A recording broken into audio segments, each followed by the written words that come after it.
Hi, welcome back to another episode of the $1 Million Fast Track, where Barron's Top 100 advisor Erin Botsford helps advisors answer their most pressing questions.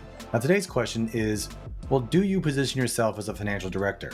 Maybe the question should be, what is a financial director? So, Erin, you've talked about this a lot in all your presentations when you go places, that you really want to position yourself as the director instead of just an advisor.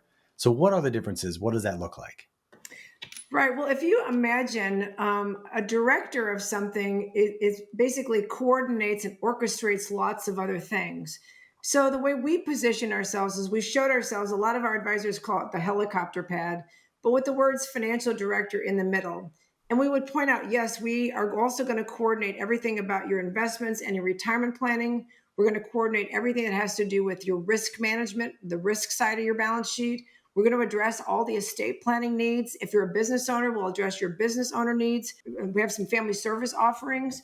But in other words, if there's a question that concerns anything that would have financial implications, it's going to go through our office. Now, I contrast that to being a financial advisor, where a lot of times I would ask the question, do you do comprehensive financial planning? And if I ask that of most advisors, they'll say, oh, yes, I do. But typically what they're doing is they're doing comprehensive planning on the investment side. Yes, they are comprehensively getting all of the money invested or accounting for all of the money, but they're typically not focused on other areas like having a very significant discipline around risk management or a significant discipline about the estate planning side of the business or the tax planning side of the business. So a financial director would literally be in the center, the hub and spoke of the wheel that runs the relationship. And that financial director, here's the good news. They don't have to know everything. They don't have to be the one to do the taxes. They don't have to be the attorney to do the estate planning. They don't have to do anything, but they do have to have resources to pull in to make sure that everything that relationship, everything that client needs is taken care of. And I can sense the advisors listening to this right now get that sense of relief that they don't have to know how to do everything, because you get that feeling of, well, I want to be a director. I want to be the go-to for my clients. What's this going to take? And then you say, you don't have to know the answers. You just have to have the resources. Whew.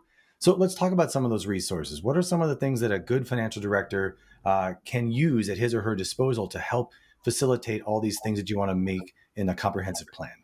Well, I think it'd be easier if I gave them, I call it a paradigm to think about. And I did this for a lot of my students years ago because they want to be the financial director, but they would tend to think, but I don't know enough. I don't know enough. I don't know enough people. So here's the paradigm shift that I created. So for a moment, financial advisor, I want you to think of yourself, instead of being a financial advisor or financial director, think of yourself as being a property manager.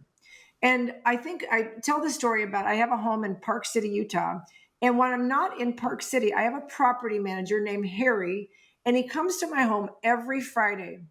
And what Harry does is he goes through my entire house. He turns on all the spigots of the faucets. He looks under the sink to make sure there's no leaks. He flushes the toilets. He checks the perimeter of my house. He does everything to make sure that everything's good with my house. Well, not so long ago, Harry called me up. It was in the winter time, about a year and a half ago. And he said, Erin, we have two potential problems at your house. And I was like, oh my gosh, Harry, what are they? He said, well, one of your downstairs toilets is got a slight leak. If we don't get that fixed, you could have a massive flood in your basement. I was like, oh my gosh, Harry, because I've had two couples in my neighborhood have massive floods in their basement that cost them about $500,000 each. I was like, oh my gosh, Harry, we have to get that fixed. He also said, I noticed that some of the heat tape on your roof is not working. If we happen to have a really big snowstorm this year or next, the snow could put a lot of pressure on your roof. Your roof could actually collapse. And I'm like, oh my gosh, Harry, we need to get that fixed. Now, think about this. Not for a moment did Harry get out any tools and get on his hands and knees and fix my toilet. No, Harry hired a professional. He was called a plumber that came in and fixed my toilet. Neither did Harry get on a ladder and go up on my roof and fix my heat tape. No, he hired another professional called an electrician who specializes in heat tape to come in and fix my heat tape. But essentially, Harry, my property manager, he was the coordinator for everything, every resource needed for the support and care of my home. Well, it's very similar to what we do as a financial director. Now, we may find out, Blake, that one of our clients has out of state property titled in their personal names. And that's a big no no for a lot of reasons. So, what we might do is we might coordinate with an attorney in another state or a title insurance company in another state to help transfer the title from their personal names, maybe to some other entity. So we'd have to have a resource called an attorney. We might have to have a resource called a title insurance company. And we don't actually have to have formal relationships with them, but we have to be able to find them, contact them, and be able to use them for our clients' benefit. So that would be the role of the financial director when things come up, that we have outside resources to come help actually fix those problems. The good news, Blake, is for any advisor listening to this is you are typically not the one who will be fixing the problems. You're going to hire outside specialists to do that job. Yep. And the only thing I can think of are some of the advisors I've talked to will also have a CPA or also have a like a tax planning office. And so for you guys listening, sure, you can definitely take over the tax side if that's what you want to do. But for most directors out there, you really just can't attach yourself to other resources and just be that hub and spoke, like Erin says. And it takes me back to the idea of, as you start to build things, you want to protect the things, you want to protect this house. So how are you doing that for your clients, right? What are you doing to protect their house, like the property manager that Erin has? So, Erin, such a good story and such a good way to look at it in that shift. Was there a moment where in your career you had that shift and you thought, I'm going to do it this way. I'm going to find these things. I'm going to be the property manager. Yeah, but it was a long time ago in my career. And again, I wanted to make sure, I have my hands in a lot of things. Like, for instance, my sister almost died of chemotherapy. And so we had to get her alternative cancer treatment. Well, as I talk about that with my clients, next thing I know, a client's calling saying, "Hey, my spouse was just diagnosed with cancer. Where was that alternative cancer treatment center that your sister went to?" Okay, it's here. So it was more, again, I wanted them calling me or my office for everything. And because think about it, alternative cancer treatment is going to cost a lot of money. It's going to affect the planning that I did for them. So if there's going to be money exchanged to fix a problem, I want to be able to be in the middle of that, even just knowing that that problem is happening. Resources may need to be deployed. Everything that has a dollar figure associated with it, I want to be right in the middle of that, because then I bond these people to me and to my firm for life. Yeah, and you show that you care about more than just one thing. You have so many resources. You see the world so differently and have so many other ways to maybe present knowledge, wisdom, connections. You become that really the hub and spoke for so many things in their lives. So, for the advisors listening to this call right now, what's one easy thing they can do to kind of start becoming more of the director in their clients' lives? Well, it's really a decision. And so the first decision is I'm going to be the financial director and I'm going to find resources to help people.